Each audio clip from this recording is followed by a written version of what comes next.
मुझे माफ कर दो, मुझे माफ कर दो।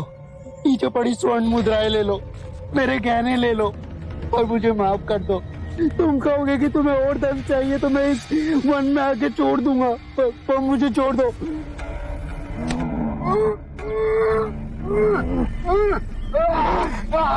मुझ पे रहम करो, मुझ पे रहम करो, रहम करो मुझ पे। नहीं नहीं, मुझ पे रहम करो, रहम करो मुझ पे। मुझे धन नहीं चाहिए, मुझे 100 कटी हुई उंगलियां की माला चाहिए।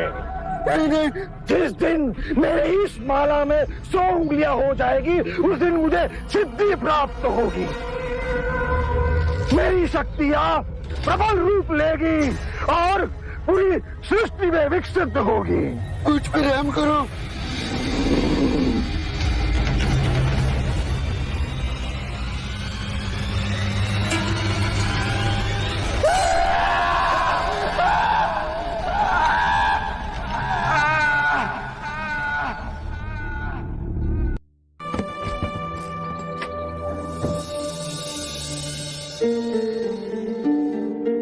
अंदर आइए। शाक्यमुनि, माफ करना, पर आप इस वक्त बाहर नहीं जा सकते। उंगली माल श्रावस्ती की सीमा पर देखा गया है। पूरे गांव के लोग डरकर अपनी खिड़की और किवाड़ बंद करके बैठे। कौन है ये उंगली माल और उससे इतना भय किस कारण से? उंगली माल एक राक्षस है। उसे जो भी मानुष मिलता है, बच्चा, वृद्ध, स्त्री या सन्यासी, वो किसी को भी जीवित नहीं छोड़ता। महाराज प्रसन्नजीत के सिपाही भी उससे डरते हैं, वो भी उसे ना पकड़ पाए। धन के लालच में? नहीं, धन का उसे कोई लालच नहीं। वो जब भी किसी प्राणी पर वार करता है, उसकी उंगली काटकर अपने गले की माला बनाता है, इसीलिए उसका नाम उंगली माल पड़ गया। और ये भी सुना है कि 100 उंगली की माला बनाकर जब वो अपने गले में बांधेगा, उसकी विनाशक शक्तियां बढ़ जाएंगी। आभार आपका, आपने मुझे उसके बारे में बताया। मुनि जी, आप बाहर न जाएं, वो आप पर भी वार कर सकता है। भय से अपनी राह छोड़ दूं, ऐसा मैंने कभी नहीं किया।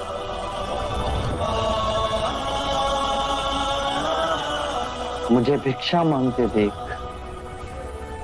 जन जन के हृदय में उंगली माल का भय कम होगा।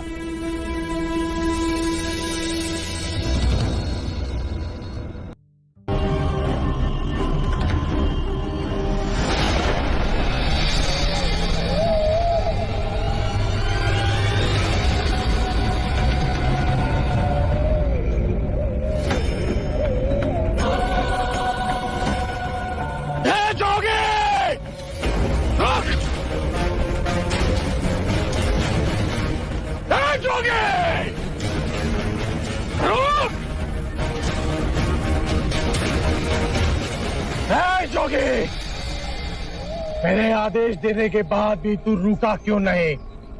मैं तो बहुत पहले ही रुक चुका हूं, तुम ही नहीं रुके। तुझे मुझसे भय नहीं लग रहा? मैं आदि मानव हूँ।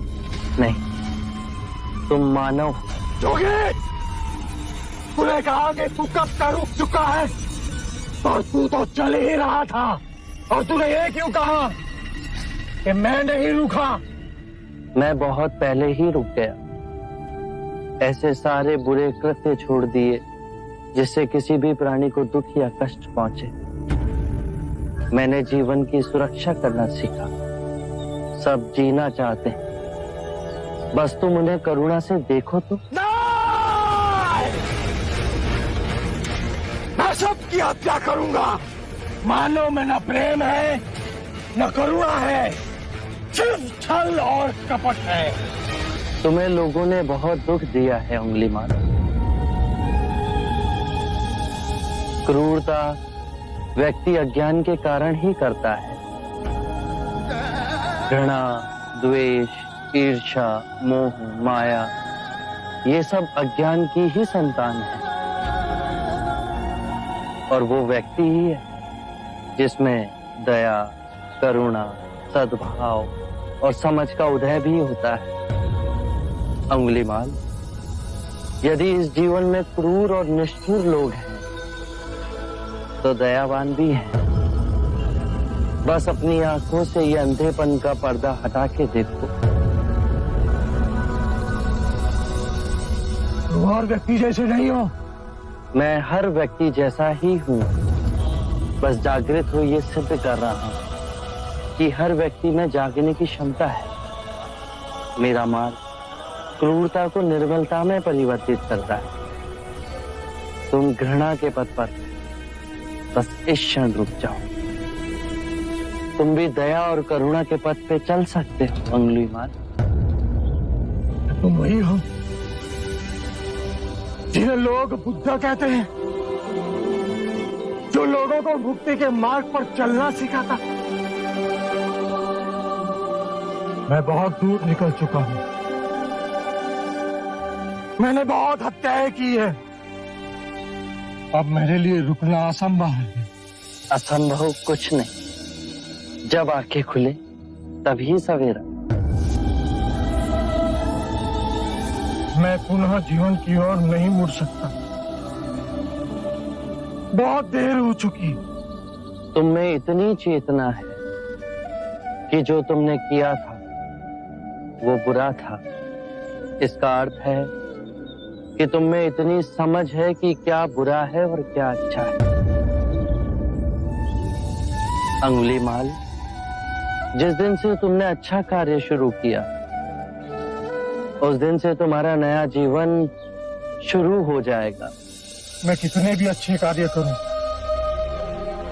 लोग मुझे उसी दृष्टिकोण से देखेंगे और मुझे चैन से जीने नहीं देंगे। यदि तुमने हिंसा का मार्ग छोड़ा तो मैं तुम्हें मार्ग दिखलाऊंगा।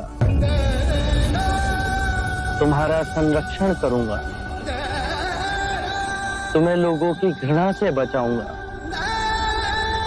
बस पहला पग तुम्हें ही उठाना है। ये हो सकता है? अवश्य हो सकता है। तुम में असामान्य बुद्धि है अंगुलीमाल। तुम आत्मज्ञान के पथ पे बहुत आगे जाओगे।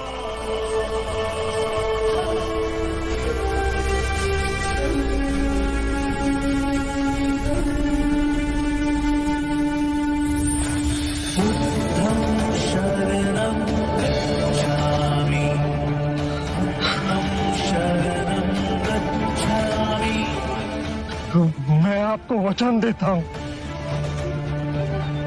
मैं सारे बुराई के रास्ते छोड़ दूंगा।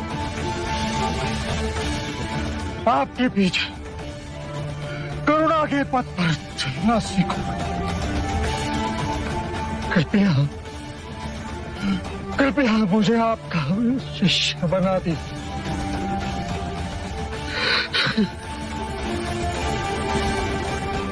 मैं शिष्य नहीं बनाता। व्यक्ति स्वयं संग से जुड़ता है।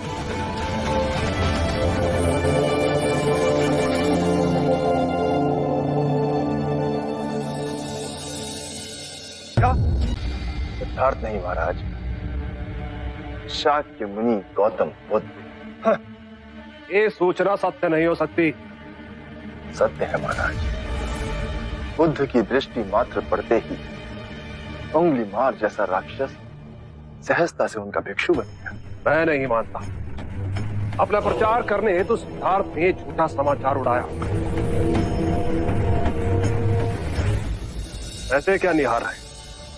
क्षमा करें महाराज, सिद्धार्थ तो बुद्ध बन गए, पर आप अब भी उनके विरुद्ध मन में गड़ी फांस ना निकाल सके। आप जब वो सिद्धार्थ थे तब भी अनूठे ही थे महाराज। हम तो उनके परम शत्रु थे, तब भी उन्होंने 2 बार हमें जीवन दान दिया। बस एक भक्षक को रक्षक बना दिया, तो इसमें आश्चर्य की कोई बात नहीं है महाराज। हमारे जीते जी एक व्यक्ति का इतना बड़ा रूपांतरण हुआ है। वो तत्व से बुद्ध बन गया, ये चमत्कार ही तो है महाराज। अंगुली माल का ये हृदय परिवर्तन जब तक हम स्वयं न देख लें विश्वास न होगा। सांप 100 रूप धर ले फिर भी वो डसता अवश्य है।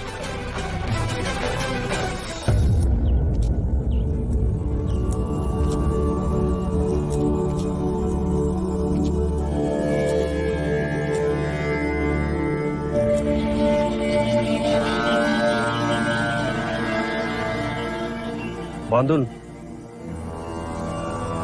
इतनी अधिक शांति की अनुभूति मुझे जैतवन में पहले कभी नहीं।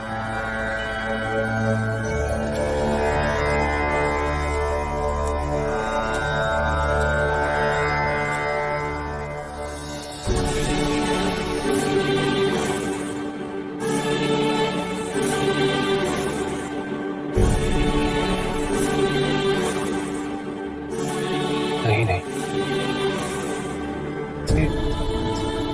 ये सिद्धार्थ नहीं, ये तो कोई देवता है।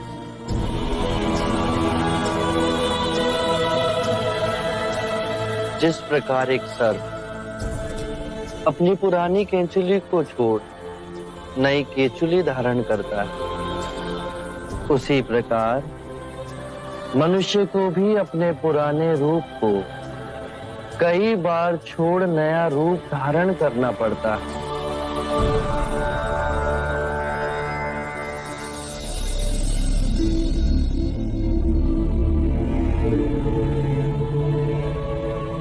आइए कौशल नरेश, स्वागत है आपका।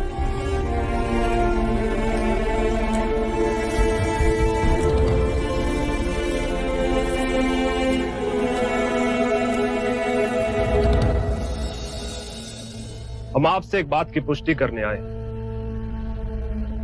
क्या आपने उस नरसंहारी राक्षस अंगुलीमाल को दीक्षा दे अपना भिक्षु बना लिया? हाँ, और अब वो मुक्ति के मार्ग पर चल पड़ा है। आप उचित समय पर आए। और अंगुलीमाल? उसकी चर्चा हम बाद में करेंगे। पहले आप हमारे प्रिय भिक्षु की देशना सुन लीजिए। आओ अहिंसक।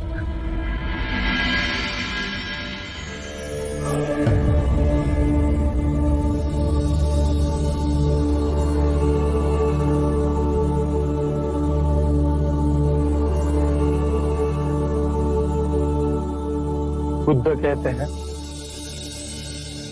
जो हम सोचते हैं वही परिणाम बनते हैं। अच्छे विचार अच्छे परिणामों को जन्म देते हैं, बुरे विचार बुरे परिणामों को। यही प्रकृति का नियम है। व्यक्ति का सबसे बड़ा शत्रु उसका अपना मन है, जो जिधर चाहे जो चाहे उस व्यक्ति से अनुचित कार्य करवा सकता है।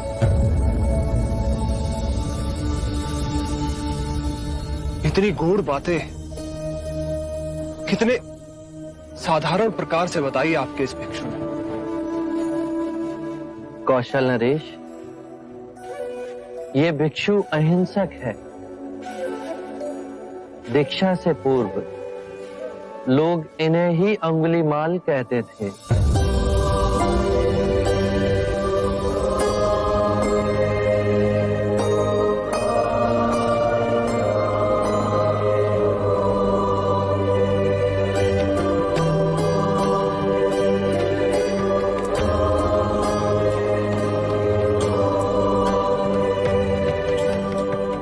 हमने आज तक सुना था कि एक हत्यारा साधु बन सकता है, पर आज अपनी आंखों से देख हमारा रोम रोम सिहर उठा। अंगुलीमाल, हम तुम्हें जीवन दान और स्वतंत्रता देते हैं। महाराज, आप दयालु हैं। नहीं, दया और करुणा की मूर्ति तो स्वयं शाक्य मुनि गौतम बुद्ध। मानवता के इतिहास में अपराधियों को दंड दे उन्हें सुधारने का प्रयत्न तो किया गया, पर अपराधी के हृदय में ये क्रांति केवल गौतम बुद्ध ही ला